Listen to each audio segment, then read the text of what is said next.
നമസ്കാരം.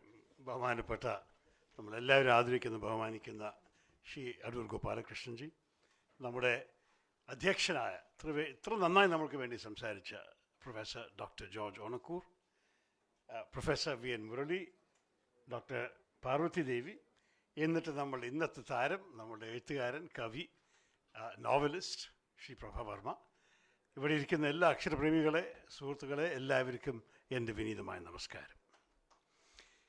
ഈ പുസ്തകം ഒരു അൺയൂഷ്വൽ എക്സ്പെരിമെൻ്റാണ്. ആക്ച്വലി മംഗ്ലീഷ് പറയുന്ന പകരം എന്തായാലും പുസ്തകം ഇംഗ്ലീഷിലാണല്ലോ, ഞാൻ ഇംഗ്ലീഷിൽ രണ്ട് വാക്ക് പറയട്ടെ. If you're going to read the book, you're going to read it in English, so I'm sure you'll hear my appreciation of it in English. It's a very unusual book at various levels. It's indeed, as Dr. George Onakur has explained, it is a book about a Russian revolutionary poet called Ivan Kaliev, who was caught up in a famous or notorious assassination in 1905. That's a historical fact. What Prabha Varma has done is to take this great historical event and essentially spin his own fantasy novel around it. And it becomes, in fact, quite difficult to tell fantasy and reality apart unless you've tried to read a little bit of Russian history. You'll not be sure what exactly happened. But the bare facts are as follows. Ivan Kaliev was a young man in his 20s when he became caught up in the terrorist activities of the Revolutionary Socialist Party in Russia. He was given an assignment to assassinate a particular Grand Duke, Pavel. He and another colleague, the other colleague beat him to it.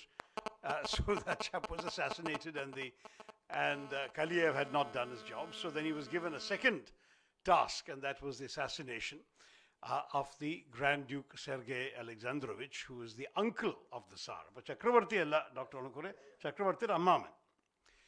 So the story goes that Kaliev went to perform the assassination when the Grand Duke was in a carriage heading to the Bolshoi Ballet.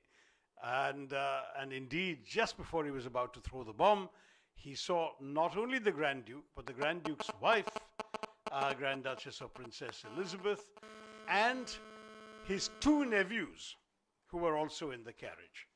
And he decided he could not go ahead, and he did not assassinate. However, in history, what happened is 2 days later, he tried again. And the Grand Duke was this time alone in his carriage going to his palace, and he succeeded. Kaliev threw the bomb, killed the Grand Duke, and was hanged for his pains. In fact, the widow, Elizabeth, said that she would plead for his forgiveness. He should be forgiven because he was misled, misguided young man. He said, I don't want to be forgiven. I want to be hanged because I believe that my death will be an even greater service to the revolution than your husband's death. That was the message of Kaliev, and indeed he was hanged. Now, that latter bit you don't really know from Prabha Varma's novel. Because what Prabha Varma does is, he starts off with the incident in which, and as Dr. Onakur says, it's only one child in the story, there is no wife, there are no two nephews. He sees this, doesn't throw the bomb, and that's where the novel begins. And from there you enter into a fantasy realm where he goes through various other experiences, a sea voyage with a mutinous population on board the ship, a strange island, various things happen, and there is a great deal of interior reflection in the book.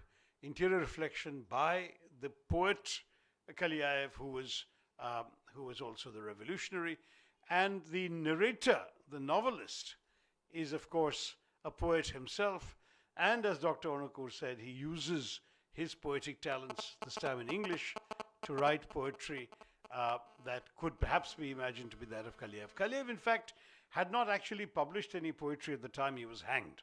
But because he had become famous with his hanging, his revolutionary comrades brought out a book of his poems.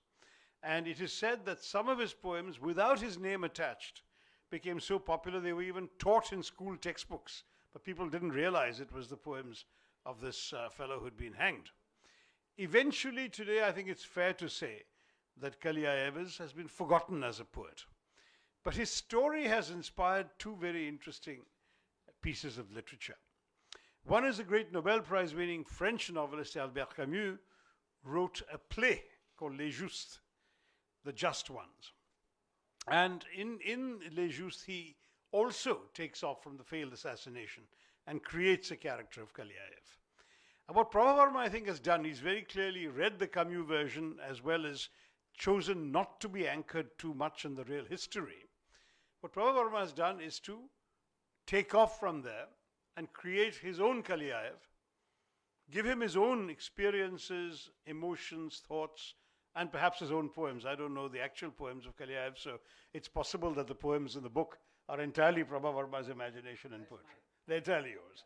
And the result is most intriguing because towards the end, of course, he says, of course, there may be another version to the story, and that would be the version where you go to the cemetery and see the tombstone and realize that he did assassinate the Grand Duke and was hanged for his pains. He was 28 years old when he was hanged.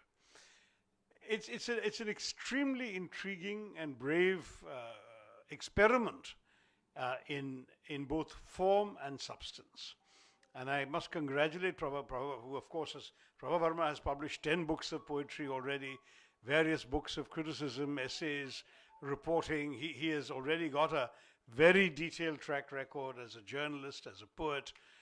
So in all of that, there's no question about the fact that if anybody was to pull off such an experiment, it would be a man of these qualities.